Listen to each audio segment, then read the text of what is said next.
Good afternoon students, कैसे हैं बेटा। इस लेक्चर में बेटा अब हम लोग मास से रिलेटेड कुछ जानकारियां शेयर करते हैं। तो है हमारा अगला टॉपिक मेजरमेंट ऑफ मास। अब बात है कि मास क्या होता है। Mass is the measurement of the presence of that matter in a body. जैसे ये पेन है, ये प्लास्टिक का बना है, तो इसका मास अगर 100 ग्राम है तो 100 ग्राम इसमें जो मैटर है यानी जो प्लास्टिक इसमें लगा हुआ है इसको बनाने में, इसको बताता है। तो mass is what? It is measure of matter present in a body. किसी बॉडी में कितना मैटर प्रेजेंट है उसको ये बेटा कैलकुलेट करता है। ठीक है। SI unit of mass kilogram. इसका डायमेंशनल फार्मूला क्या है? डायमेंशनल फार्मूला अगर आप लिखें तो ऑब्वियसली मास है तो कैपिटल एम से लिखेंगे। लेकिन अब आए कि सर फिर मेजरमेंट ऑफ मास हम पढ़ क्यों रहे हैं? हम पढ़ इसलिए रहे हैं क्योंकि ठीक है हमारे जीवन में जो बॉडीज है उनका मास जो है उनको मेजर करना तो आसान है। इसका मास मेजर कर लें, कोई चीज आप खरीदते हो उसका मास मेजर कर लें, कुछ किलो, कुछ ग्राम, कुछ मिलीग्राम, कुछ माइक्रोग्राम, कुछ 100 ग्राम, कुछ 100 किलो, कुछ मीट्रिक टन या उससे बड़े मास हम मेजर करते हैं। लेकिन बहुत बड़े बड़े मास हैं जैसे प्लैनेट का मास, सन का मास, अर्थ का मास, इनको मेजर करने के वैज्ञानिक तरीके ढूंढे जाते हैं। वो आगे हम जब बेटा ग्रेविटेशन चैप्टर पढ़ेंगे उनमें इन बड़ी मैसिव बॉडी प्लैनेट, सैटेलाइट्स, सन, स्टार का मेजर करने का तरीके की बात करेंगे। वो अपने आप प्रैक्टिकल उसमें आते हैं।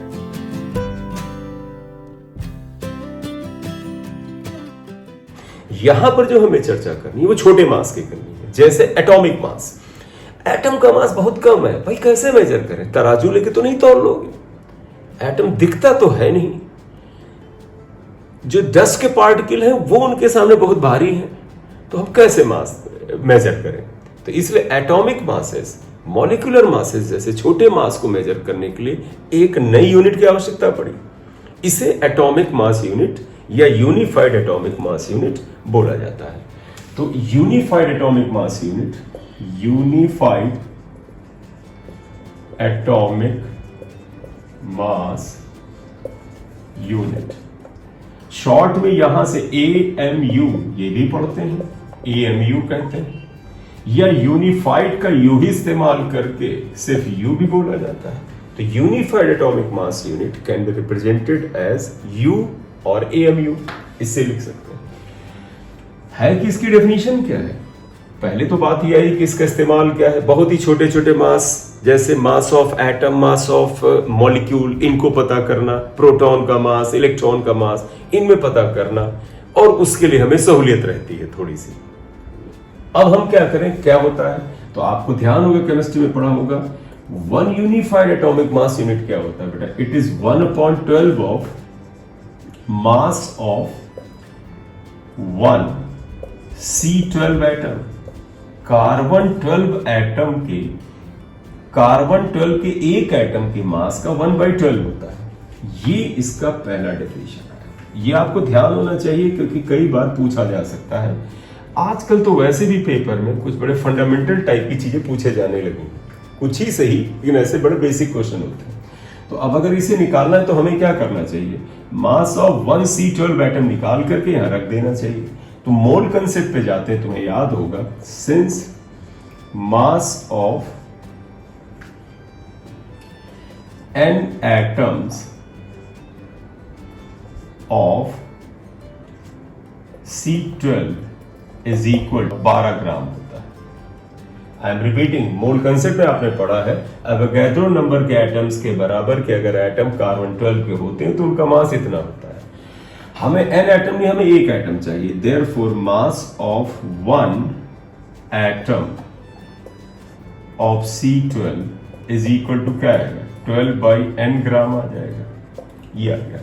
तो बेटा देखो, 1 एटम ऑफ C12 के एक एटम का मास आ गया, यही तो लिखना था, यहां रख देते हैं। तो U यानी 1U आ जाएगा। इतना नोट कर लो। आइए देखिए बेटा, ये वैल्यू जो है ये उठा के मैं इस ब्रैकेट में रख रहा हूं। Therefore 1U is equal to 1/12 of mass of 1 C12 atom is 12/n। ये 12/n, ये ग्राम में आएगा, ये कैंसिल होगा, इसलिए 1 unified atomic mass unit is equal to 1/n gram. n Avogadro number है, आप ध्यान रखिएगा। ये भी एक इंपॉर्टेंट फार्मूले की तरह इस्तेमाल होता है, जैसे ये n is what, Avogadro number, गैड्रो नंबर।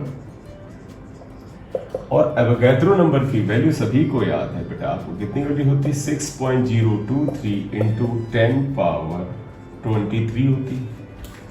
ये वैल्यू हम यहां सब्स्टिट्यूट करें तो therefore 1u is equal to 1/6.023 into 10 power 23 gram है। ऊपर लिए जाइएगा 10 पावर माइनस 23/6.023 ग्राम आएगा।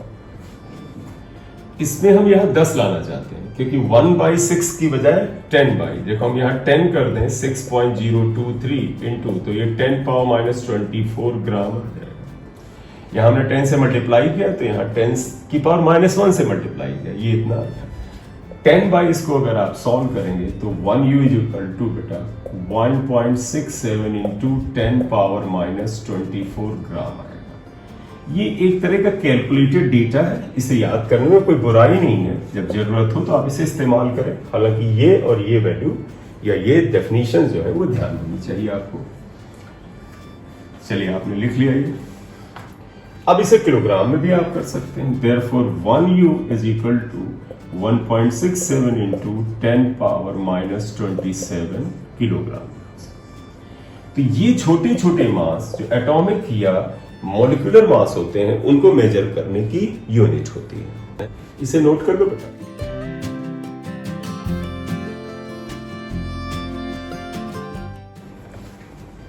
एक क्वेश्चन ले रहे हैं, बताइए what is order of mass of a human. एक इंसान के मास का ऑर्डर क्या है, हमारे आपके मास का ऑर्डर क्या है। तो आप सॉल्यूशन में आइएगा, बताइएगा बेटा इंसान का एवरेज मास, जो डेटा है आप बताइए, आप नेट पे जाके देख लीजिएगा। तो ये एवरेज अगर आप निकालिए, इंटरनेट पे डेटा देखिए, तो कुछ 60-70 किलोग्राम आएगा। तो average weight of human being ये है। तो देखो बेटा ये एवरेज है बेटा, average weight of a human, एक इंसान का एवरेज वेट जो है वो लगभग 70 किलोग्राम हम ले लेते हैं। आपको 65 लेना हो 65 ले लो, रिजल्ट सेम आएगा। अब इसको हमें ऑर्डर में लिखना है। ऑर्डर ऑफ मैग्नीट्यूड आपने पढ़ा था कि जो भी डेटा हो उसको 10 की पावर में लिखना, और उस केस में इस वैल्यू को 10 से छोटा करना। तो इसे आप 7.0 इंटू 10 पावर 1 किलोग्राम लिख लेंगे, ये आएगा। अब आपको ध्यान होगा ऑर्डर ऑफ मैग्नीट्यूड का जो लॉ था, जो रूल था, वो क्या था, अगर ये वैल्यू 5 या उससे बड़ी होती है तो इसमें एक ऐड होता है। तो जब आप इसे ड्रॉप करेंगे तो 10 की पावर 1 + 1 यानी 10 की पावर 2 किलोग्राम कहेंगे। Hence order of mass of a human being is 10 power 2 kg। इसका मतलब ये नहीं कि उसका एवरेज वेट 100 किलोग्राम है, नहीं, ये बेटा फिजिक्स की मैथमेटिकल वे या साइंटिफिक वे ऑफ राइटिंग है, जिसे हम ऑर्डर ऑफ मैग्नीट्यूड में ऐसे लिखते हैं। ठीक है बेटा, इसे नोट कर लें। एक क्वेश्चन और करते हैं। The age of the universe is about 10 power 17 years, whereas mankind has existed for 10 power 9 years. For how many seconds would the man has existed if the age of universe is 1 day? ये question है unitary method से करिए और उससे करके आप निकालिए, बड़ा सिंपल सा सवाल है। The age of the universe is about 10 power 17 years, whereas the mankind has existed for 10 power 9 years. For how many seconds would the man have existed if the age of universe is 1 day?